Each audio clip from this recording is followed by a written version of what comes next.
Melhora na qualidade de vida e prevenção de doenças são algumas das vantagens da castração em pets. Mas ela também pode ter desvantagens. É sobre castração de mascotes que a gente conversa no Espaço Pet.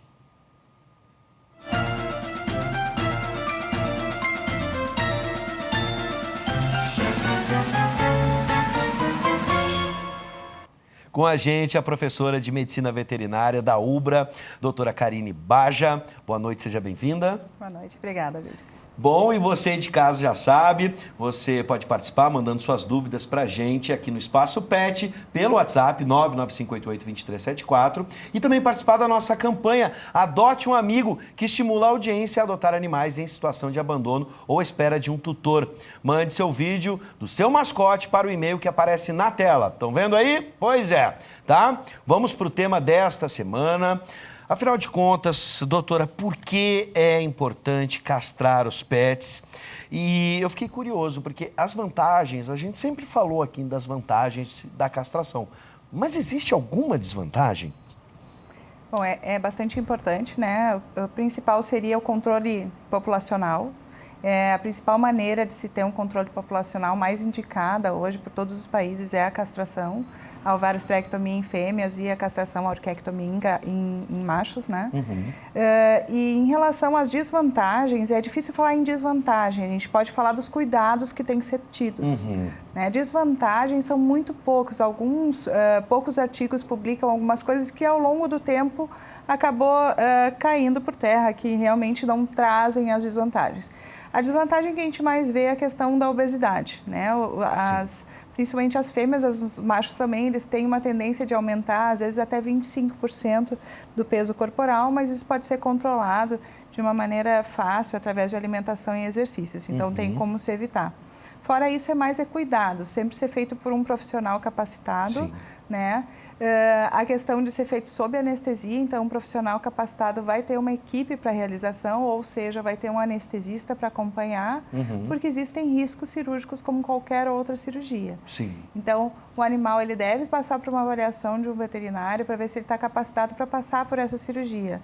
Um hemograma completo, alguns exames bioquímicos, se ele tem alguma outra alteração, alguma doença intercorrente, para ver se ela está controlada, para a gente poder proceder à castração. Sim, além do controle populacional, obviamente, traz uma expectativa de vida maior, especialmente para fêmeas, por exemplo, e isso pode variar entre cachorros e gatos? Em relação à expectativa de vida, é difícil dizer que vai ter uma alteração, mas vai evitar algumas doenças. Então, se é um animal que teria uma predisposição a essas doenças, sim, acaba aumentando a longevidade. Ele acaba evitando tumores, por exemplo, tumores mamários, se a castração for feita antes do primeiro cio nas fêmeas. E entre o primeiro e o segundo cio, ela diminui bastante ainda. E a partir de 2 anos e meio já não se tem dados que diminua a presença de tumores mamários. Mas também ela vai evitar a pseudociese, que é aquela gravidez psicológica. Né? Então, como a gravidez psicológica ela predispõe a tumor mamário, acaba indiretamente também afetando isso. Então, diminui a incidência para evitar essa doença. Tu disseste agora que a gente tem diferenças ali nos ciclos, né? No primeiro cio, no segundo, e vai ter resultado, vai potencializar o resultado. Há um período ideal, então, para a gente realizar o procedimento, isso em cães e gatos, né? E imagino se, mesmo depois, de uma idade mais avançada, se ainda vale a pena, né, a castração. Se a intenção é que não se tenha crias, não tenham ninhadas, a castração ideal é que seja feita em torno de 6 meses até ali antes do primeiro cio, para te evitar os tumores mamários em fêmeas. Mas não tem um limite assim, já tem 2 anos o meu animal, eu não vou mais castrar, não significa isso. Só não vai mais diminuir a incidência de tumores mamários, mas traz todos os outros benefícios. Evita, então, tumores ovarianos, infecção uterina, tumores uterinos, doenças sexualmente transmissíveis e o próprio cio, que muitas vezes é indesejável, né? Da fêmea. Principalmente, né? Em relação aos machos, a gente também tem a questão da hiperplasia prostática, que tu acaba evitando. Então, os machos eles têm uma tendência de aumentando o tamanho da próstata com o tempo e, às vezes, isso pode ocasionar alguns outros problemas com a idade. Né? Além de infecção urinária, dificuldade urinária, ainda pode trazer alguns outros problemas para ele. Bom, no caso da castração precoce, né, o mais cedo possível, isso pode trazer alterações comportamentais, por exemplo. Imagino no caso dos machos, algumas pessoas evitam com cães de grande porte, que tem esses cães em sítios, casas, para a guarda, né, para sua segurança, e algumas pessoas pensam, bom, mas se eu castrar ele, ele vai ficar mais dócil e não vai ser mais o cão de guarda que eu queria. Essas alterações podem acontecer? Pode acontecer, mas a incidência é muito baixa. Especificamente de animais muito mais de trabalho. Aqueles machos que são de trabalho, né? Cães machos de trabalho, às vezes podem diminuir um pouquinho a vitalidade para o trabalho. Mas existem tratamentos para isso. Mas é muito difícil de acontecer. É raro o relato dessas situações. Agora também traz a vantagem de alteração de comportamento em relação ao território. Os machos não ficam marcando o território se eles são castrados tão precocemente. Sim. Né? Isso acaba sendo uma vantagem. Né? Gatos, principalmente, urinam em vários locais da casa para delimitar o território deles e além do fato da agressividade com outros machos também. Sim, o convívio entre eles fica melhor. Acaba controlando. Então é difícil a gente ter, na verdade, respondendo a tua pergunta, essas alterações comportamentais. Algumas pessoas optam, por exemplo, a castração em animais que não se davam bem, por exemplo, 2 machos no mesmo ambiente. Isso pode arrefecer um pouco os ânimos ali? Sim, com certeza. Diminui a testosterona, diminuindo a agressividade, e daí também eles não ficam tanto com controle de território. Aqueles que são de colo, lembro de uma situação que aconteceu com um cachorro de um amigo meu que levou para um aniversário, cachorro de colo, levou no aniversário na casa de outra pessoa que tinha um cachorro. E aí o cachorro entrou em casa e disse, não, agora essa casa é minha. Sim, e começou a fazer pipi em tudo quanto era canto da casa e levou o dono da casa à loucura. Sim. Isso pode diminuir, por exemplo, esse comportamento? Pode diminuir, mas pode não diminuir também, isso é importante saber. Não é uma garantia. Se é já um animal que já tem esse hábito, mesmo não tendo mais a questão hormonal, ele pode continuar com o hábito de marcar o território. Mas aí com adestramento, muitas vezes a gente consegue diminuir.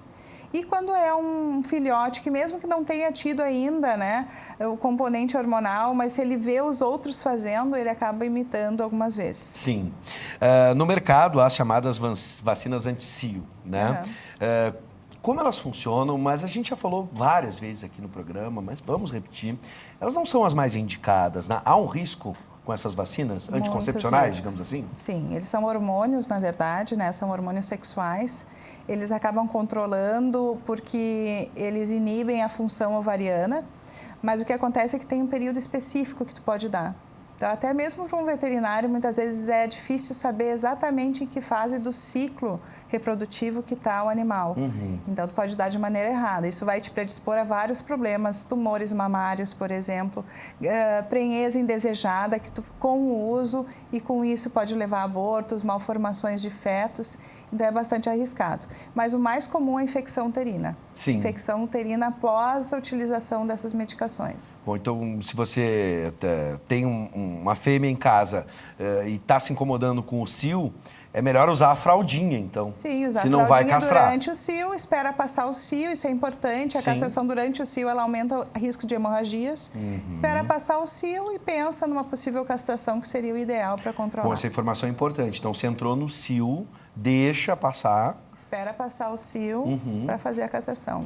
Por curiosidade, talvez as pessoas não saibam, o cio das fêmeas, ele é regular? Como é que a gente pode entender? Nas cachorras, em torno de 6 a 8 meses de intervalo, né, ele acaba sendo regular, mas uma variação entre as fêmeas, né? Algumas a cada 6 meses, algumas a cada 7, algumas a cada 8 meses. Algumas fêmeas, elas têm a regularidade, mas elas não apresentam o cio de uma maneira visível. Então, os tutores às vezes não percebem esse cio, é um cio mais silencioso. Mas geralmente elas estão ciclando e isso pode durar durante toda a vida. Pode ser cachorra idosa e continuar tendo ciclos. O não identificar é não ter sangramento. É não ter o sangramento, a vulva não inchar tanto, né? Não ter comportamentos assim de se isolar ou de ficar mais sensível. Sim. Então, muitas vezes é mais discreto. Bom, vamos para as orientações gerais, né, para quem está interessado na castração. E é bom lembrar que aqui na Ubra, né, a gente tem um histórico de serviço à comunidade. O Hospital Veterinário da Ubra oferece esse serviço. Como as pessoas podem entrar em contato, agendar, né, e se programar para fazer a castração aqui na Ubra? a gente tem várias maneiras de fazer a castração ali no hospital veterinário. Uma delas é fazer pela rotina, né? Tem um atendimento para um médico veterinário, é marcado na rotina e é feito no nosso bloco cirúrgico. A outra maneira é fazer através das aulas práticas. Então, a gente tem aulas práticas de anestesiologia, de cirurgia 1, de cirurgia 2, onde a gente faz castrações a baixo custo. Então, né, um custo mais reduzido. E tem também os projetos, tem um projeto de extensão castração de cães e gatos, que faz uma vez por semana, então, com alunos e professores, então, a castração de animais. E tem também uma vez por ano que a gente oferece para machos no mutirão do Dia dos Animais. Sim. Né, que é sempre no mês de outubro, referenciando, então, o dia de São Francisco, onde a gente faz, então, um mutirão, mas a gente castra somente machos. Só machos, né? Para fazer a inscrição, tanto de projeto quanto para aulas práticas, é ligar para o hospital veterinário ou se direcionar lá na recepção do hospital veterinário. Onde a gente faz, então, uma inscrição, bota numa lista de espera e conforme vai indo a agenda do projeto e das aulas, a gente vai ligando para marcar as avaliações. Sim. O tutor leva para uma avaliação, a gente faz uma consulta, vê se o animal está apto para uma cirurgia, coleta sangue, faz alguns exames e em cima desses resultados a gente faz, geralmente em uma semana, a cirurgia de castração. Perfeito. Bom, então para você, né, as duas dicas que a gente pode deixar é ligar para o telefone, e a gente está vendo aqui, né, o telefone eu pedi para a produção me passar aqui agora, que de cabeça não lembro, mas a primeira dica é essa aí, ó. Entra no site da Ubra, tá? Você está vendo aí o espaço Medicina Veterinária, tem também ali na sala de imprensa a divulgação para a inscrição da castração de cães e gatos, esse projeto bacana aqui da Ubra. Então é só você entrar agora no site da Ubra, www.ubra.br, ou vai no espaço da Medicina Veterinária, ou então aqui na sala de imprensa a gente tem, né, a divulgação desse projeto bacana da Ubra de castração de cães e gatos, né? Ou liga diretamente para o Hospital Veterinário. Professora, a senhora lembra de cabeça o número? É 3477-9212. 3477-9212, e já pode fazer o agendamento pelo telefone? Deixar numa lista de espera. Agora, para o Dia dos Animais já encerrou, já está completo, né? Todas as vagas estão preenchidas, mas para o projeto e para as aulas pode deixar o nome ali, que quando abre vaga a gente chama. Perfeito. Bom, gente, a gente recomenda, né, a castração, como disse a doutora, para o bem-estar dos nossos animais e também o controle populacional, afinal de contas isso também se reflete na saúde pública, é uma questão de saúde pública, né? Bom, doutora, seja sempre bem-vinda, doutora Karine Baja, professora do curso de Medicina Veterinária da Ubra. Doutora, seja sempre bem-vinda, obrigado por nos atender mais uma vez. Muito obrigada, é sempre um prazer.